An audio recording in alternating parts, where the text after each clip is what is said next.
Rowdy sheeter Borugadda అనిల్పై court ధిక్కరణ కింద చర్యలు తీసుకోవాలని హైకోర్టులో పోలీసులు పిటిషన్ దాఖలు చేశారు. అనుబంధ పిటిషన్పై ఈ రోజు సోమవారం కోర్టులో విచారణ జరిగింది.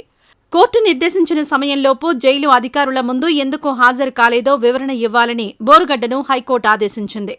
అలాగే తప్పుడు ధ్రువపత్రం సమర్పించి మధ్యంతర బెయిల్ పొందిన వైనంపై విచారణ నివేదికలను సీల్డ్ కవర్లో కోర్టు ముందుంచాలని పోలీసులకు న్యాయస్థానం ఆదేశించింది. తదుపరి విచారణను ఏపీ హైకోర్టు వారం రోజులకు వాయిదా వేసింది.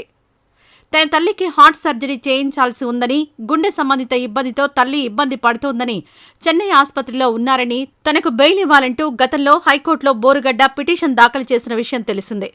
దీంతో కోర్టు బోరుగడ్డకు మధ్యంతర బెయిల్ ఇచ్చింది.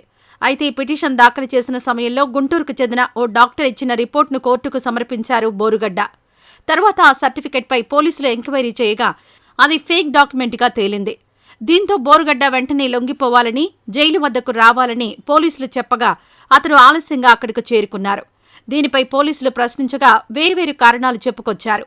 ఈ క్రమంలో బోరుగడ్డపై కోర్టు ధిక్కరణ చర్యలు తీసుకోవాలని పోలీసులు పిటిషన్ దాఖలు చేయగా అనుబంధ పిటిషన్పై ఈరోజు న్యాయస్థానం విచారించింది. నిర్దేశించిన సమయంలోపు ఎందుకు హాజరు కాలేదో వివరణ ఇవ్వాలని అటు బోరుగడ్డ అనిల్కు ఆదేశం ఇవ్వడంతో పాటు తప్పుడు ధ్రువపత్రాలు సమర్పించి మధ్యంతర బెయిల్ పొందిన వైనంపై కూడా పూర్తిస్థాయి నివేదికను సీల్డ్ కవర్లో అందించాలని పోలీసులను ఆదేశించింది కోర్టు.